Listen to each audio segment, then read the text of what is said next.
अरे बहुत बार पुत्र कहते हम माता पिता तुम्हारी रक्षा करेंगे, हम तुम्हारा पालन पोषण करेंगे, तुम्हारी सेवा करेंगे। क्या गारंटी महाराज, कहने वाले निकल पहले जाते हैं होती है। इसलिए श्रीमद् भागवत कथा में जब आप कथा सुनते हैं ना तो बड़े बड़े ऋषियों से मिलने का मौका मिलता है। इस कथा में कर्दम भी आएंगे, इस कथा में कपिल भी आएंगे, इस कथा में ध्रुव जी भी आएंगे, जड़ भरत जी भी आएंगे। अरे बड़े बड़े महान महान ऋषियों से, उनके जीवन से आपको परिचय होगा। तो आज कर्दम ऋषि के यहां 9 कन्याओं के उपरांत साक्षात भगवान कपिल का अवतार होता है। बोलिए कपिल भगवान की जय हो। कपिल भगवान का जन्म होते ही कर्दम ऋषि अपने सन्यास की ओर निकल गए। यहां कपिल भगवान एक दिन बैठे थे बिंदु सरोवर के पास। देवहूति ने अपने पति को जब गया हुआ देखा तो अत्यधिक दुखित हुई, बहुत अत्यधिक दुख हुआ, अपने आप को अंधकार में पाया। अत्यंत दुखित होकर के अपने पुत्र के समीप आई और आकर के प्रार्थना करने लगी कि हे पुत्र, संसार के लिए तुम मेरे पुत्र हो, लेकिन साची बात तो यही है कि आप साक्षात में भगवान नारायण हैं।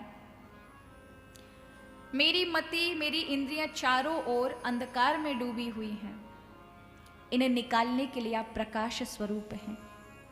मैं अत्यंत दुखी हूं, मुझे शांति प्रदान करिए। निर्विन्नाम नितराम भूमन असदेन्द्रिया तर्षणाम येन संभाव्यमानेन प्रपन्नान्धतमा प्रभु। मैं आपकी शरण में और बिना शरणागति आए तद विद्धि प्रणिपातेन परिप्रश्नेन सेवया। बिना शरणागत हुए कोई उपदेश आरंभ नहीं होंगे। कहने का अर्थ है जीवन में कोई भी ज्ञान उतरेगा नहीं यदि आप शरणागति नहीं होते। अर्जुन पर गीता तभी काम आई जब वो शरणागत हुआ। तो जब हम गुरुओं के पास जाएं तो कई लोग जाएंगे, अपना क्या उन्होंने पाया वो सब रखेंगे समक्ष, हमने ऐसा किया, हमने वैसा किया, हम इतना नाम जाप करते हैं, इतना करते हैं। गुरुजी भी समझ जाएंगे भैया ये तो ज्यादा ही भजनानंदी बन रहा है, इसको कुछ मत दो, वंचित रह जाओगे। नम्र रहो हमेशा, गुरुओं के समीप जाएं, संतों के समीप जाएं, भगवान के समीप जाएं, हमेशा नम्र। खाली हैं, हनुमान जी से बड़ा कोई ज्ञानी हो सकता है क्या? लेकिन राम कथा में आते हैं जिन्होंने स्वयं राम कथा लिखी, वो जब राम कथा प्रभु की कथा में आते हैं तो कैसे एक सामान्य सा वक्ता भी यदि कोई कथा कह रहा हो तो वो ऐसे सुनते हैं जैसे वो पहली बार राम कथा सुन रहे हो। भक्त का यही भाव होना चाहिए। आज कहा मां सब चीजों का हेतु एकमात्र मन है, यदि मन सुधर जाए तो अपने आप सब सुधर जाता है। ऐसे समझिए महाराज, जिस चीज की प्यास हो, यदि आपको प्यास लग रही है और आपके पास 20 तरह की चीजें सामने रख दी जाएं, एक गिलास में ठंडा पानी है, एक गिलास में जूस है, एक गिलास में और वस्तु है, आपको क्या लगता है आपकी प्यास किससे बुझेगी? पानी से बुझेगी। हम तरह तरह के अटरम सटरम पीते जाएं, कुछ देर तक तो आपको तसल्ली दे सकते हैं, लेकिन अंत में जो प्यास है वो पानी से ही बुझेगी। उसी प्रकार संसार के ये भगवान ने जो शरीर दिया, इस मन रूपी शरीर के गिलास में आपने खूब सारी चीजें भर ली संसार की, लेकिन इसकी प्यास थोड़ी देर तो आप रख सकते हो आनंद, लेकिन इसकी प्यास तो बुझेगी भगवान के नाम से ही, प्रभु के पास जाने से ही। इसलिए कहा जीवन में ये सब घटित होने लग जाए तो समझ लेना मन की शुद्धि हो गई। ये सुंदर सुंदर भाव आपके जीवन में आने लग जाए तो समझ लीजिए आपकी मन की शुद्धि हो गई। इस भजन के माध्यम से समझेंगे। आदत बुरी सुधार लो,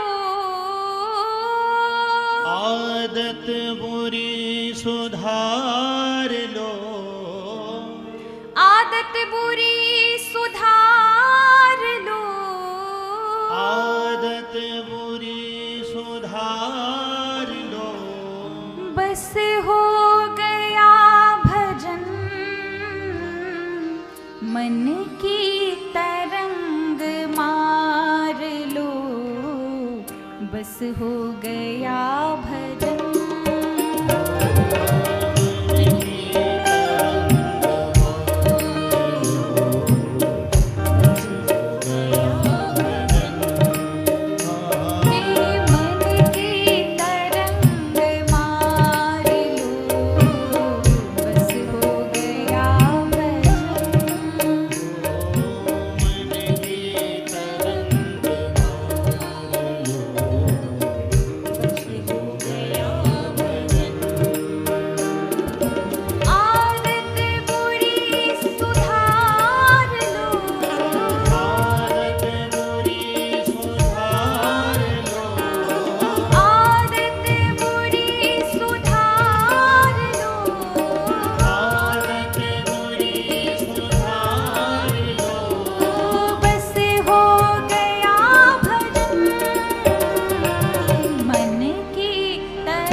आना चाहिए विचार, कहाँ से हम आए हैं, कहाँ जाना है, मेरे जीवन का लक्ष्य क्या है, मैं क्यों आया हूँ या क्यों आई हूँ संसार में। क्या यही सब करने के लिए आए हैं या कुछ और भी है जो हमसे छूट रहा है? अगर ये विचार आ रहा है माने मन शुद्ध हो रहा है।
हमारा रिएक्शन क्या होता है? हम भी तैयार हो जाते हैं बोलने के लिए। कोई आपको बुरा कहे लेकिन आप मौन हो गए, छोड़ दिया, जाने दिया। याद रखें, समझिए, मन शुद्ध हो रहा है। कोई बुरा कहे तो यहां से सुनकर यहां टाल दिया। कई बार किसी ने बुरा किया तो 3 चीजें अपने जीवन में रवैया बना के रखो। कहने वाला पहला ये देखिए कह कौन रहा है। यदि ऐसा व्यक्ति कह रहा है जो आपके जीवन में हमेशा आपको दिशा देता रहा है, आपको सही रास्ता बताता रहा है और उसके जीवन का कहीं ना कहीं आपके जीवन में ऋण है, ऐसे व्यक्ति का बुरा मत मानना। अवश्य कोई ना कोई आपसे गलती होगी, इसलिए वो सही सलाह दे रहा है। आपका अहंकार उसको मानने को तैयार नहीं है। भगवान कृष्ण ने अर्जुन को कायर तक कह दिया। अर्जुन को गुस्सा नहीं आया। कोई उसको कायर कह दे, ये एक तरह की गाली थी, लेकिन उसे पता था कह कौन रहा है। तो पहला, कोई कुछ बुरा कहे तो समझो ये परिस्थितियों को कि कौन कह रहा है। कोई आपका अपना मित्र अगर बुरा कह दे तो समझ ले बुरे कर्म कट गए। आपके किसी प्रिय ने कुछ कह दिया तो बुरे कर्म कट के, कोई बुरा भाग्य था जो जीवन में आने वाला था, शब्दों से निकल गया। और तीसरा, यदि कोई अज्ञानी कह दे, जिसे अपनी वाणी तक का की समझ नहीं है, क्या बोलना चाहिए क्या नहीं बोलना चाहिए, उसे क्षमा कर दीजिए। दया का भाव रखिए। 3 रवैये जिसने अपने जीवन में अपना के रखा, वो हमेशा शुद्ध मन, आनंद से, भोलेपन से, ऐसे भक्तों पर भगवान रिश्ते हैं। तो ये गुण होना चाहिए। कौन सा? कोई हमें बुरा कहे, सुनकर करो क्षमा। कोई हमें बुरा करे, उसे सुनकर करो क्षमा। कोई हमें बुरा कहे, सुनकर करो क्षमा। कोई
माँ से कहते हैं माँ सिर्फ मन को ही, क्योंकि मन ही मनुष्याणाम कारणम वंद मोक्षयो, मनहा एव मनुष्याणाम, मन ही एकमात्र कारण है।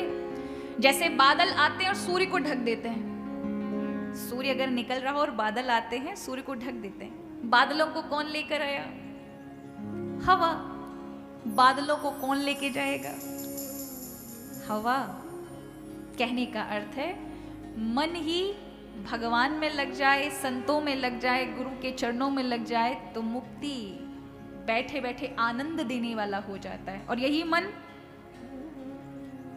यदि बाकी संसार और इन सब चीजों में लग गया तो शोक का, दुख का कारण बन जाता है। देखो मन की अवस्था किस प्रकार की है। संसार में दुख सुख नहीं है, दुख सुख हम सभी के मन में है। संसार कभी किसी को दुख नहीं देता, ये जगत जो है ना ये किसी को दुखदाई नहीं है। लेकिन जिस समय आपने अहम और मम ऐसा भाव जोड़ लिया तो ये दुखदाई हो जाएगा। यानी मैं और मेरा, भगवान कहते हैं यही माया है। मैं और मोर तोरते माया। माया क्या है? चाचा जी के बच्चे आए, आप मिठाई लेकर आ रहे हैं, जैसे देखा कि भैया मेरे छोटे भाई के बालक आ रहे हैं, तुरंत डिब्बे में से एक एक लड्डू निकाल के दे दिया। मेरे भाई के बच्चे, मेरे बच्चे आ रहे हैं तो चार चार लड्डू निकाल के दे दिए, क्योंकि मेरे हैं। जो मैं और तेरा करे वो माया है, जो भेद करे। तो सुख दुख किसके कारण है? जगत के कारण नहीं है, हमारे मन के कारण है। इसलिए सबका जगत अलग अलग है। जगत माने आपका अपना मन, सबका मन अलग अलग है। संसार बुरा नहीं है, आपके मन के जिस प्रकार की विषय वासना होगी उसी प्रकार का आप अपना जगत बनाकर खड़ा कर लेंगे। इसी शरीर में स्वर्ग और नरक है, बाहर कहीं भोगने नहीं जाना है, इसी शरीर में है। दो मित्र थे, उदाहरण से आप अच्छे से समझेंगे। दो मित्र थे, एक गांव का था एक शहर का था। तो एक शहर वाला बहुत पैसे वाला था, गांव वाला बेचारा उतना धनवान नहीं था, कृषि से ही अपना जीवन चलाता था। एक दिन शहर वाले मित्र ने 25 साल बाद चिट्ठी लिखी। किसको? गांव वाले को। उसने कहा भाई बहुत दिन हो गए, तेरी याद आ रही है, तू शहर आ जा, किसी प्रकार की कोई कमी नहीं है। गांव वाला कभी शहर गया नहीं, लेकिन आज पहली बार उसने अपनी मित्र की चिट्ठी देखी, उसे अपने मित्र का प्रेम याद आ गया। उसने अपनी पत्नी से कहा 5 रोटी बांध दे, हमको शहर जाना है। अब लेके गया, पता पूछते पूछते पहुंचा। बहुत बड़ा सेठ था वो, नगर सेठ था उसका मित्र। पहुंचा तो महाराज पहुंचते ही उसने जैसे ही देखा, अपनी पत्नी से कहा मेरा गांव का मित्र आ रहा है, देख तू नौकरों से खाना बनवाती पर मेरे मित्र के लिए अपने हाथ से रोटियां बनाना, एकदम पतली पतली। बेचारे ने कितने दिनों से अच्छे से भोजन नहीं किया होगा, उसका अच्छे से स्वागत करना है। पत्नी भी तैयार हो गई, गांव का मित्र आया, जैसे उसने सोफे पे बिठाया, सोफा इतना गुदगुदा देखकर कि एकदम से उठ खड़ा हुआ। क्या है ये?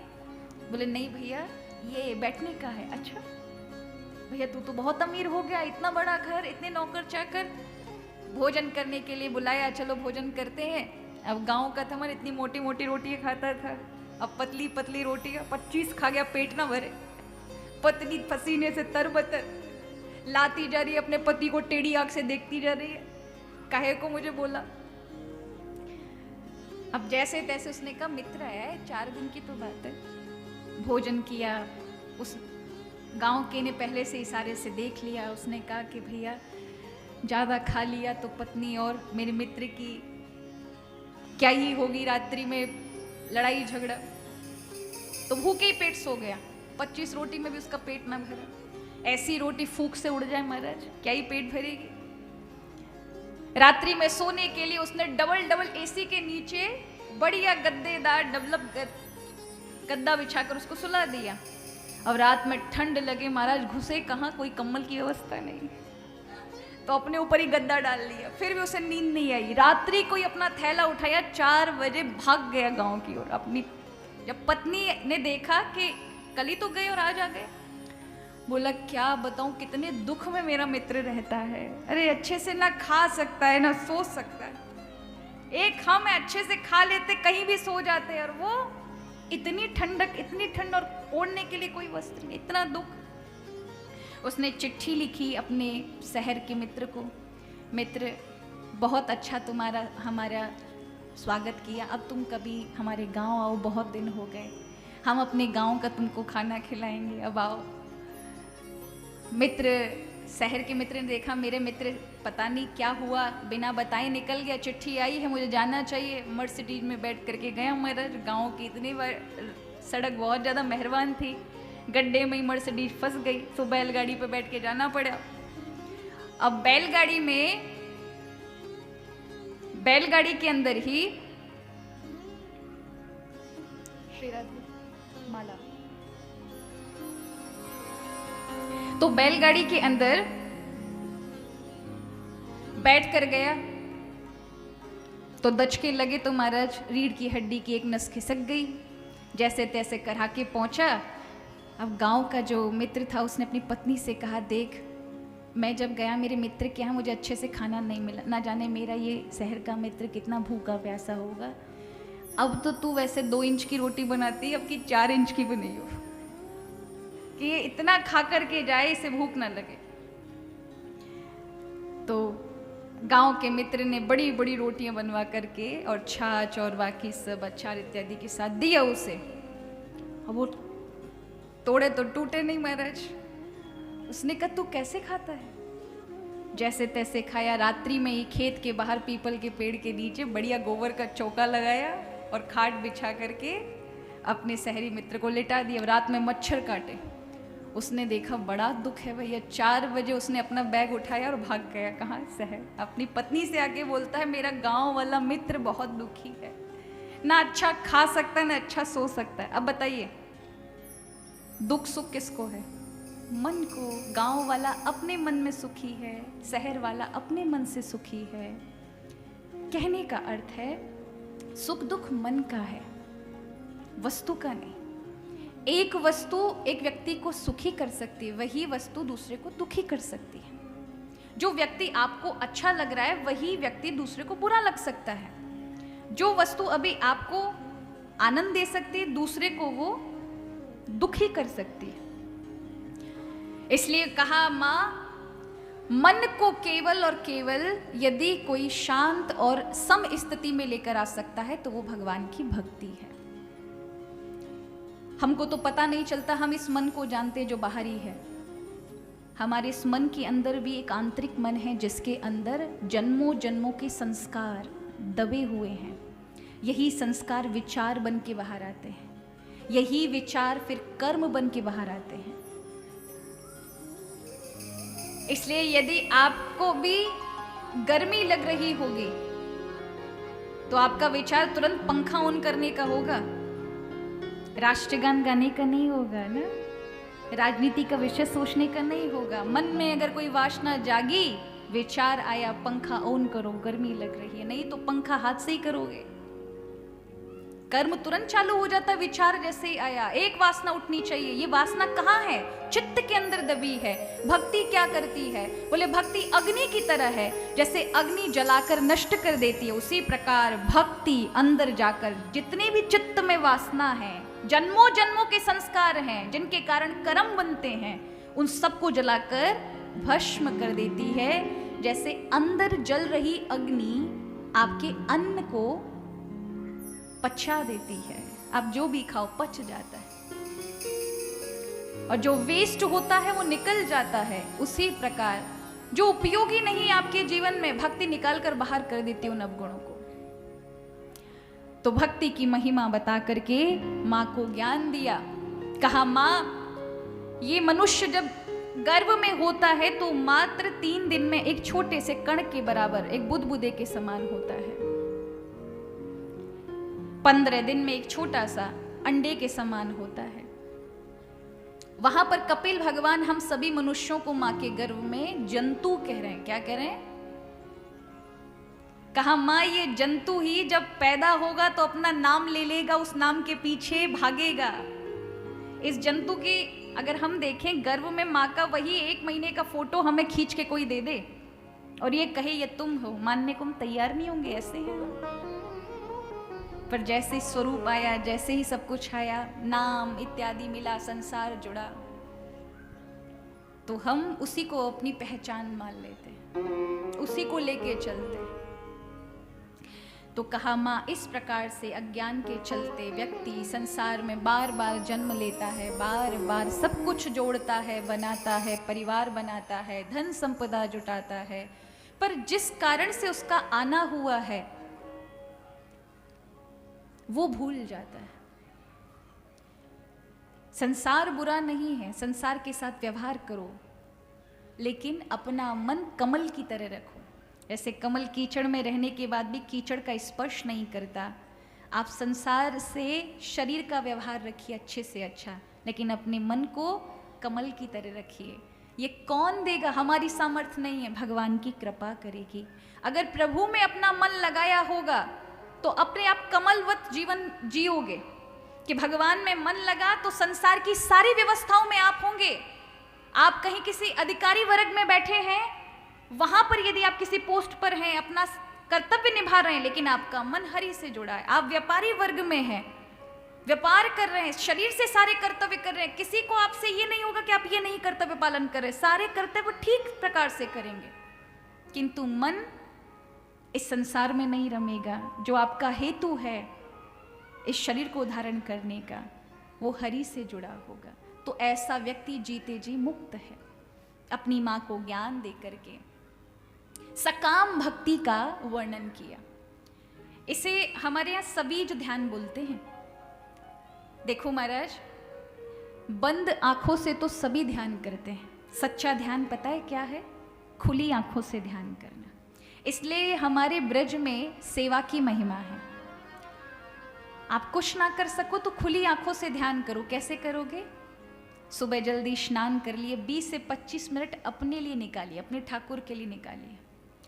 सुबह उन्हें स्नान कराइए, सुंदर चंदन लगाइए। यानी जब आप प्रभु का ये सब कार्य करोगे, सारी इंद्रियां भगवान में लगी होंगी। हाथ भगवान के लिए चंदन की सेवा, पैर भगवान के लिए कभी पानी ला रहे हैं, कभी कुछ ला रहे हैं, उसमें लगे हैं। मन भगवान के स्वरूप को निहार रहा है, नेत्र भगवान का दर्शन कर रहे हैं। आप जो कुछ गुनगुना रहे हैं, कान भी लगे, वाणी भी लगी है। इस प्रकार से सारी इंद्रियां अगर 20 मिनट भगवान में लग गई तो गोभिः इंद्रियैः कृष्ण रस पिबति इति गोपी ही, गोपी भाव प्राप्त हो जाएगा। गोपी माने जिसकी समग्र इंद्रियां भगवान में लगी हों।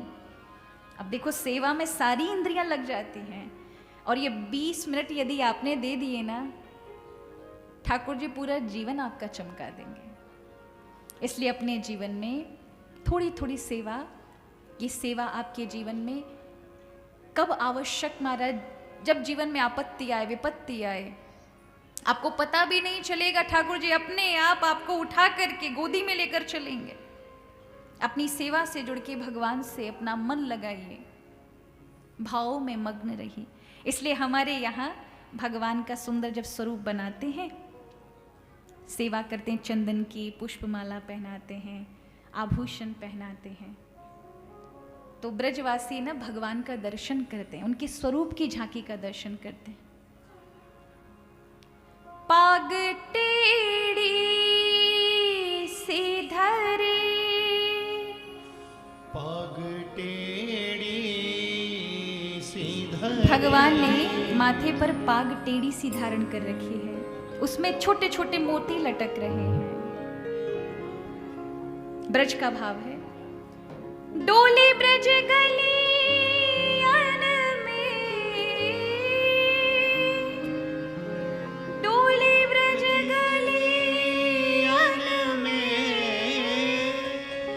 झूम के राधा रमन, पाग टेढ़ी सीधरी, पाग टेढ़ी सीधरी,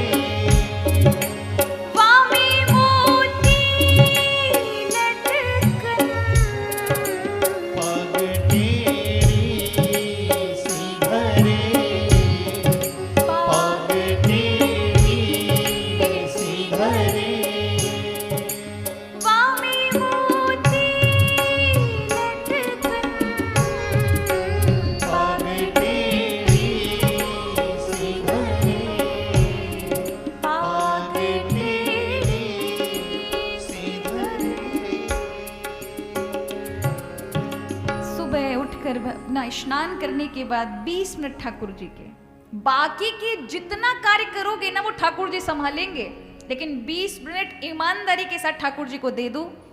याद रखिए, आप जो 10-10 घंटे की और 12-12 घंटे की मेहनत करते हैं ना, वो 6 घंटे में लाके रख देंगे, इतना आराम कर देंगे। अनुभव करके देखिएगा, इतने अवसर, इतनी सुविधाएं मिल जाएंगी, लेकिन उसमें भगवान का भजन बढ़ना चाहिए। 20 मिनट से 40 मिनट करो। हमारे यहाँ होता उल्टा है, हम 20 मिनट भी बड़ी मुश्किल से निकालते हैं, और जैसी सुविधा मिल जाए तो हमारा मन पिकनिक मनाने जाओ, यहाँ घूमने जाओ, गोवा जाओ, यहाँ जाओ, फॉरेन कंट्री जाओ, मित्रों के साथ टाइम लगाओ, संसार में ही लगा देते हैं। तो महाराज यहाँ चूक बन जाती है। फिर जीवन की यही जिन चीजों को प्राप्ति के ना, यही आपके लिए अशांति का कारण बन जाएगी, दुख का कारण बन जाएगी, विषाद का कारण बन जाएगी। क्योंकि जिसको हृदय में धारण करना था और फिर संसार से काम लेना था, वो चीज छोड़ दी। माँ को ज्ञान देकर के कपिल ऋषि गए हैं गंगा सागर की ओर। मनु महाराज की तीसरी कन्या आकुति का विवाह प्रजापति रुचिराज के साथ हुआ, जहां यज्ञ भगवान का जन्म हुआ। मनु महाराज की तीसरी कन्या प्रसूति का विवाह प्रजापति दक्ष के साथ हुआ, जिनके यहाँ सती का जन्म हुआ। कल हम उनका चरित्र श्रवण कर चुके हैं। अब मनु महाराज के 2 पुत्रों में एक पुत्र हैं जिनका नाम है उत्तानपाद। ये उत्तानपाद बड़े ही अच्छे राजा थे। इनकी 2 पत्नी थी, सुनीति और सुरुचि। सुनीति से ध्रुव जी का जन्म हुआ और सुरुचि से उत्तम नाम के एक पुत्र का जन्म हुआ। ध्रुव जी 5 वर्ष के हैं।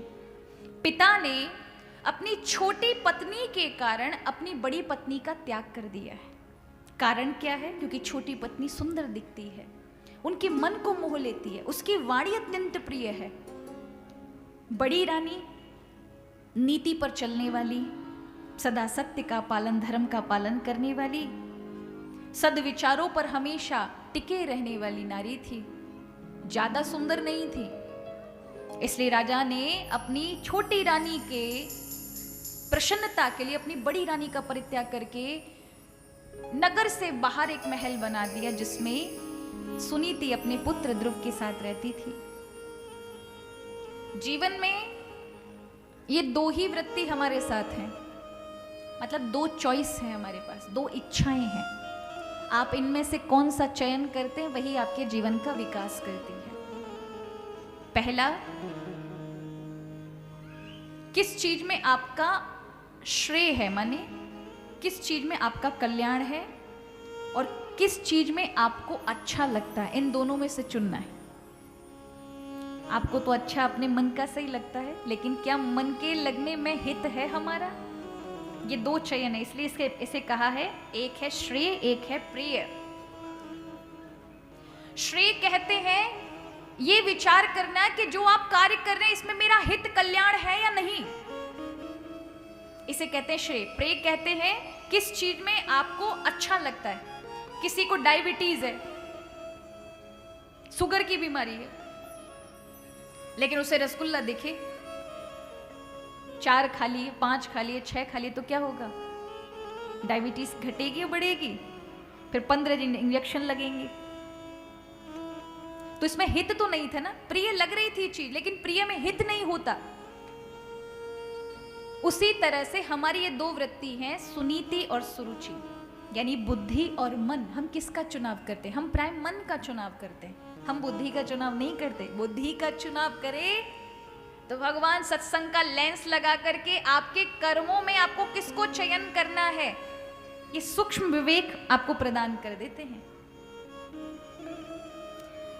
हमारे शास्त्र कहते हैं ना, देवा दंड मादाय, भगवान डंडा पकड़ करके आपका काम नहीं करेंगे। आप ये सोचे कि ऐसा चमत्कार हो जाए हमें दुकान पे ना बैठना पड़े, दुकान अपने आप चल जाए, नहीं होगा। क्या करेंगे? बोले आपके अंदर बुद्धि का संयोजन देंगे, प्रकाशित आपकी बुद्धि हो जाएगी। फिर आपके हित में जो कार्य होंगे वही आपको दिखाई पड़ेंगे, जो दिखाई नहीं दे रहे थे आप उनकी ओर कर्म करेंगे, आप अपने जीवन में लाभ पाएंगे। तो आज सुनीति का त्याग कर दिया। ध्रुव जी को पता चला मेरे माता जो अकेली रहती है, मेरे पिता तो उतानपाद है। बालक जाता है, आज सभा में अपने मित्रों से कहता, तुम्हें पता है मेरे पिता भी हैं, जो यहाँ के राजा है ना उतानपाद, वो मेरे पिता हैं। जाकर के राजसभा में आज पहली बार राजपुत्र आया तो सभी मंत्रिमंडल देख रहा है। उतानपाद अपनी पत्नी, छोटी पत्नी के साथ अपने छोटे से बेटे को खिला रहे हैं, जो दूसरी पत्नी से बालक है। वो गोदी में उत्तम नाम का बालक बैठा है। ध्रुव जी देखते हैं मेरे पिता की गोदी में मेरी छोटी माता का पुत्र है, मुझे भी गोदी में बैठना है, मैं भी तो इनका पुत्र हूँ। दौड़ कर जाता है, पिताजी पिताजी पिताजी मुझे भी गद्दी पर बिठाइए, मुझे भी अपनी गोदी में बिठा लीजिए, मैं भी बैठना चाहता हूं। पिता डर रहा है अपनी छोटी पत्नी से, कहीं ये अगर क्रोधित हो गई तो क्या होगा। डर के और भय के कारण उसने बालक को देखा भर तक नहीं, जबकि वो उसकी संतति था। बालक कभी इधर आ रहा है, पूरी सभा देख रही। उसी समय सौतेली माता आती है, खींचकर उस बालक को हटाकर अलग कर दिया। मेरे पुत्र के अधिकार पर अपना अधिकार जमाने आया है, तू दासी पुत्र है, निकल जा यहां से। अरे तेरा भाग्य इस गद्दी पर बैठने का तब होता जब तू मेरे यहां से जन्म लेता, तूने दासी के यहां से जन्म लिया है और इस गद्दी पर बैठने के तेरी माँ ने भेजा तुझे, निकल यहां से। यहां पर मेरा पुत्र बैठेगा, यदि बैठने की इतनी ही इच्छा है तो वन में जा, वन में जाकर नारायण की तपस्या कर। जब वे वरदान देने आए तो कहना सुरुचि के गर्भ से मेरा जन्म हो, यदि मेरा संतान बन के तू पैदा हुआ तो ये पिता की गोदी भी मिलेगी और इस राज्य की गद्दी भी मिलेगी। छोटा सा बालक 5 वर्ष का। लोग इतने निष्ठुर होते हैं, कहने में चूकते नहीं है महाराज। भूल जाते हैं कि जो वाणी से किसी को पीड़ा पहुंचा रहे हैं, ये फल परिणाम में मिलने वाला है, पर लोग ध्यान नहीं देते उस ओर। कभी भी महाराज जीवन में इस बात का विचार रखिए, हमारे द्वारा किसी को ऐसी वाणी ना बोले जिससे किसी के हृदय को कष्ट पहुंचे। हृदय को पीड़ा पहुंचाई तो उसका परिमार्जन नहीं है, हमारा अत्यंत मानसिक क्लेश आपके जीवन में निर्माण हो जाएगा, रोते बिलखते रह जाओगे। इसलिए कभी भी वाणी का उपयोग किसी के हृदय को दुखाने के लिए मत करिए। आज ध्रुव जी रोते हुए माँ के पास गए, माँ ने रोते हुए अपनी संतान को देखा, हृदय से लगा लिया, पुत्र रो क्यों रहे हो, किसने क्या कहा। कहा माँ मैं दासी पुत्र हूँ, क्या वो मेरे पिता नहीं है, उन्होंने मुझे गोदी में नहीं लिया, अपितु मेरी सौतेली माँ ने मुझे इतना सब अपशब्द किया, कहा अब मैं जब बड़ा हो जाऊंगा ना तो उसे कैद खाने में डाल दूंगा, बताऊंगा गद्दी पर किसका अधिकार है। माँ ने तुरंत उसके मुंह पर हाथ रखा और कहा पुत्र तुम्हारी विमाता ने क्या किया इसका विचार मत करो, तुम्हारी माँ ने एक अच्छी बात कही उस पर विचार करो। उसने कहा है कि नारायण की तपस्या करो, सिर्फ इसी पे ध्यान दे। पिता की गोदी में तो एक सामान्य सा बालक भी बैठ जाता है। अरे मेरी कोख तो तब पवित्र होगी यदि तू नारायण की गोदी में बैठे, प्रभु की गोदी में बैठे। माँ ये प्रभु कहाँ मिलेंगे, बोले जिसका हम भजन करते हैं, जिसका हम सत्संग करते हैं, वो कहाँ नहीं मिलेगा बेटा। तपस्या करेगा, भाव से करेगा तो अवश्य आएंगे। पता भी नहीं है कहाँ मिलेंगे, कैसे मिलेंगे, चल दिए वन की ओर। माँ ने तो ऐसे ही कह दिया होगा, दुखी थी, पति ने त्याग दिया था, पुत्र का अपमान हो गया था, शायद भाव में कह दिया होगा, लेकिन वो नन्हा सा बालक 5 वर्ष की आयु में वन की ओर निकल गया नारायण को प्राप्त करने के लिए, भगवान को पाने के लिए कि मुझे नारायण की गोदी में बैठना है। याद रखिए प्रभु के लिए सिर्फ इच्छा ही करिए, बाकी की जुगाड़ पानी भगवान का काम है लगाना। और प्रभु ने नारद जी जैसे ऋषि को भेजा, जंगल में एक बालक जा रहा है उसको शिक्षा दो। नारद जी आते हैं, पहले तो डराया, वन में हिंसक जीव हैं खा जाएंगे। ध्रुव जी कहते हैं जिसने गर्भ में मेरी रक्षा करी, मेरे माता पिता ने तो मुझे पैदा किया है, लेकिन जब मैं माँ के गर्भ में था तब मेरे माता पिता की पहुँच नहीं थी मुझे अन्न पहुँचाएं, मेरा स्वास्थ्य का ध्यान रखें, मुझे पीड़ा हो जाए तो उसका ख्याल रखें। वहां पर जिसने मेरी रक्षा की वही अब जंगल में मेरी रक्षा नहीं करेंगे। अरे बहुत बार लोग कहते हैं, पुत्र कहते हैं, हम माता पिता तुम्हारी रक्षा करेंगे, हम तुम्हारा पालन पोषण करेंगे, तुम्हारी सेवा करेंगे।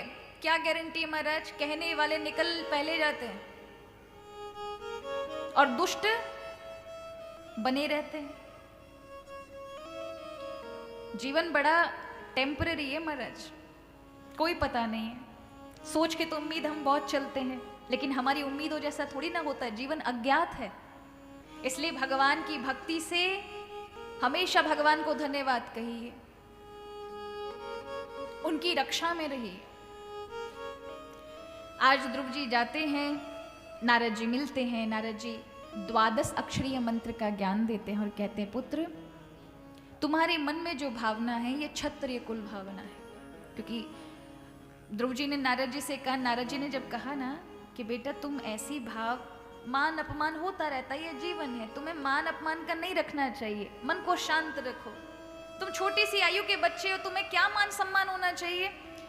तो ध्रुव जी कहते हैं, ये जो आपका शांत स्वभाव है ना, ये मेरे अनुकूल नहीं है। मैं क्षत्रिय कुल से हूं, मेरे स्वभाव में ऊर्जा है, मेरे स्वभाव में रज है, इसलिए मुझे इस ऊर्जा को भगवान में लगाना है।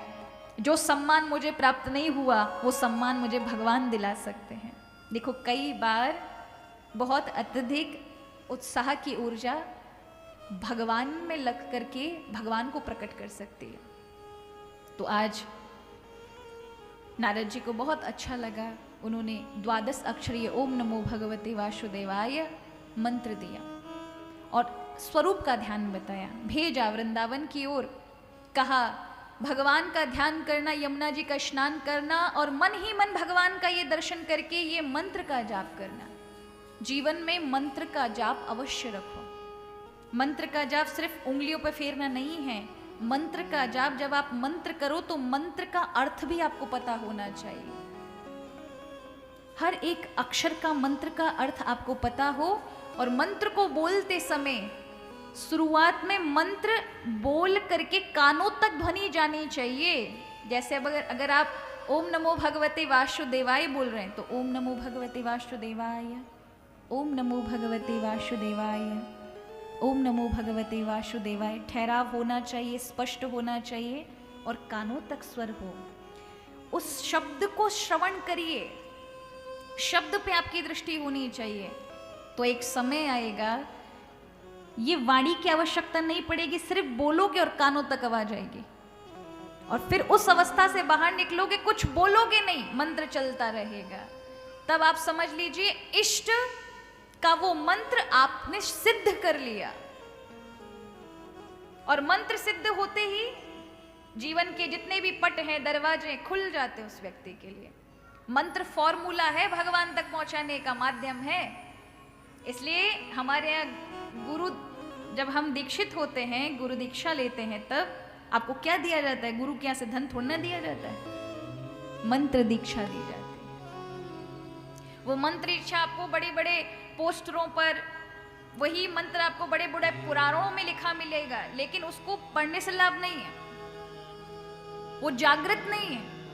किसी परंपरा में ऋषियों ने, संतों ने अनवरत परंपरा से जिसका जाप किया है, शक्ति को जागृत किया है, मंत्र शक्ति को जागृत किया, यदि वो प्रदान करेगा ना, जिसने इसका अनुभव किया है, तो मंत्र एक ही बार में असर करेगा, बोलते ही असर करेगा। नहीं आपको जागृत करने में कितना समय लगे? अरे हमारी पवित्रता उस प्रकार की है कि मंत्र अपने आप को जागृत कर दें। इसलिए हम कहते हैं या तो किसी मंत्र के प्रति कोई गुरु नहीं है तो मंत्र के प्रति अगाध श्रद्धा रखो, नहीं तो गुरु का आश्रय लो। गीता जी को मात्र ऑर्डिनरी बुक समझ करके मत पढ़ना। सामान्य लाइब्रेरी में बहुत सारी बुक रखी है, गीता जी भी रखी है, नहीं, गीता अपना ज्ञान नहीं तुम्हें दे पाएगी, रामायण अपना ज्ञान तुम्हें नहीं दे पाएगी, सिर्फ शब्दों तक ही सीमित रह जाओगे। लेकिन अगाध श्रद्धा के साथ साक्षात कृष्ण बोल रहे हैं, वो उपदेशित कर रहे हैं, तो गीता के अकाट्य सत्य भी शब्दों के माध्यम से अपना सत्य प्रकट कर देंगे। शब्द तक सीमित नहीं रह जाओगे, भगवान के रहस्यों में उतर जाओगे। इसलिए महाराज, श्रद्धा का बड़ी महिमा है। आज ध्रुव जी गए हैं, यमुना जी में स्नान किया है, भगवान का ध्यान किया, प्रथम महीना आरंभ हुआ। 3 दिन तक कुछ नहीं खाते, 3 दिन के बाद चौथा दिन आता है, तब केवल बेर खाते हैं। फिर 3 दिन भूखे प्यासे, 1 महीना समाप्त हुआ, प्रभु नहीं आए। दूसरा महीना आरंभ हुआ, 6 दिन तक कुछ नहीं खाते। 6 दिन के बाद जब 7वां दिन आता है, तब सूखे पत्ते खाते हैं। दूसरा महीना समाप्त हुआ, प्रभु नहीं आए। तीसरे महीने में 9 दिन तक ना कुछ खाते हैं ना कुछ पीते हैं। 9वें दिन के बाद जब 10वां दिन आता है, तब मात्र जल पान करते हैं। फिर 9 दिन भूखे प्यासे। तीसरा महीना भी व्यतीत हो गया। ध्रुव जी सोचने लगे शायद मैं भोजन इत्यादि कर रहा हूं, इसलिए प्रभु नहीं आए। 12 दिन तक ना कुछ खाते हैं ना कुछ पीते हैं ना श्वास लेते हैं। 12 दिन के बाद 13वें दिन 1 दिन श्वास लेते हैं और फिर 12 दिन श्वास रोक लेते हैं। चौथा महीना आरंभ हुआ। पंचमे मासानुप्राप्ते जित श्वासो नृपात्मजः।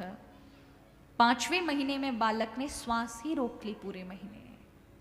जैसे ही श्वास रोक करके सृष्टि में उस परमात्मा से एक हो गए, एकत्व में लीन हुए, पूरी सृष्टि का श्वास रुक गया। आखिरकार भगवान को दौड़ कर आना पड़ा। और आज ध्रुव जी के पास मथुरा नगरी में भगवान प्रकट हुए। बार बार कहने लगे, वरम रूही, वरम रूही, पुत्र वर मांगो, मैं तुम्हारे सामने उपस्थित हूं। ध्रुव जी नेत्र बंद करके खड़े हैं, मन ही मन भगवान का ध्यान कर रहे हैं। जो भगवान रूप रख कर आए हैं ना, वो हृदय में दर्शन कर रहे हैं ध्रुव जी। भगवान ने देखा मैं सामने हूं, ये मुझे नहीं देख रहा, ये क्या देख रहा है? हृदय में देखा तो जो झांकी मैं लगा कर आया हूं, मैं धारण करके हूं, वो झांकी का दर्शन ये हृदय में कर रहा है। प्रभु ने उस झांकी को अदृश्य कर दिया, हटा दिया। जो ही हटाया, हड़बड़ाकर जैसे ही नेत्र खोले तो क्या देखा? साक्षात जिनको हृदय में देख रहा था वो समक्ष खड़े हैं। बालक मुस्कुरा उठा। नन्हे से बालक का सारा अंग सूख गया है, होठ भी सूख गए हैं, मुस्कुराहट है, गला सूखा हुआ है, नेत्र एक तक भगवान को देख रहे हैं। प्रभु समझ गए बालक है, नादान है, कोई शिक्षा दीक्षा नहीं है, स्तुति करना चाहते, कुछ आता जाता नहीं है। अपना शंख भगवान ने ध्रुव के गले से लगाया। गले से लगते ही वेद वाणी जागृत हो गई। बड़े बड़े भाव हृदय में उतरने लगे, बड़े बड़े शास्त्र चलने लगे, सारा ज्ञान ध्रुव को हो गया। यो अंत प्रवेश मम वाच्मि मां प्रसुप्ता संजीवयत्यखिल शक्तिधरा स्वधाम्ना अन्यांश हस्तचरण श्रवणात्वगादि प्राणान्नमो भगवते पुरुषाय तुभ्यम्। आज भगवान को प्रणाम किया, प्रभु आपने मेरी सुप्त वाणी को जागृत किया है, मैं आपको क्या दूं? प्रभु मुस्कुराए, हृदय से लगा करके गोदी में बिठाया। आज अपने आप को धन्य भागी समझ रहे थे, किसी समय पिता की गोदी में बैठने के लिए ललायित थे, आज जगन्नाथ ने अपनी गोदी में बिठा लिया। इससे बढ़कर क्या सौभाग्य होगा? भगवान का दर्शन ऐसा ही है। आप लिस्ट लेके बैठे होंगे ना, और सच में भगवान ने अपना दर्शन दिया होगा तो आप लिस्ट भूल जाओगे, याद ही नहीं रहेगा। भगवान का दर्शन करने जाओ या अपने घर में जो विराजमान है उनको अपनी कुछ भी प्रार्थना सुनाओ ना, तो प्रार्थना में जो मांगोगे वो भूल जाओगे। अगर वो देख रहे हैं, वहां प्रकट होकर शाश्वत रूप में आपको श्रवण कर रहे हैं, भूल जाओगे आप। ध्रुव जी के मन से इतनी शुद्धि हो गई कि उनके जो भाव थे पिता का राज्य मिले हट गया। भगवान कहते मांगो पुत्र, बोले नहीं प्रभु कुछ नहीं चाहिए, आपके दर्शन होगे, मुझे क्या चाहिए? प्रभु ने कहा मेरे भक्त की यदि इस जीवन में कोई मांग होती है ना, उसकी अब इच्छा मेरा दर्शन करने के बाद, मुझे पाने के बाद कोई मांग नहीं रह जाती, पर फिर भी मैं मेरे भक्त की प्रत्येक मांग को पूरी करता हूँ, ये मेरा दायित्व है। इसलिए तुम जो मांग लेकर आए थे वो तो तुम्हें मिलेगी। तुम्हें तुम्हारे पिता का राज्य मिलेगा और मैं अपना ऐसा दिव्य लोक तुम्हें तुम्हारे लिए ही बनाता हूं।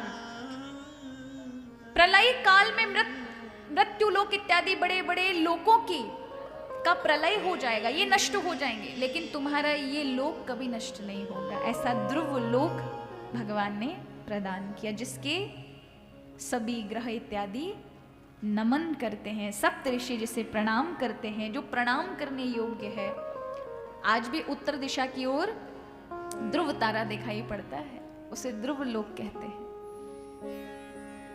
हमारी आंखों में वो मात्र तारा है, लेकिन वो ध्रुव जी महाराज है।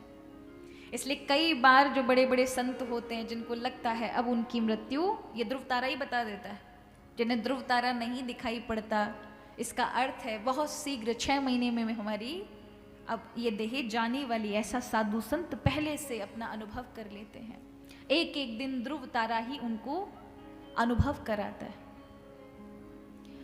तो यहाँ ध्रुव जी को प्रभु ने सुंदर लोक देकर के आशीर्वाद दिया, अंतर ध्यान हुए। जगन्नाथ जिस पर कृपा कर दें उस पर कौन नहीं कृपा करेगा। ध्रुव जी को अकाट्य राज्य की प्राप्ति हुई, पूरी पृथ्वी उनके लिए झुक गई।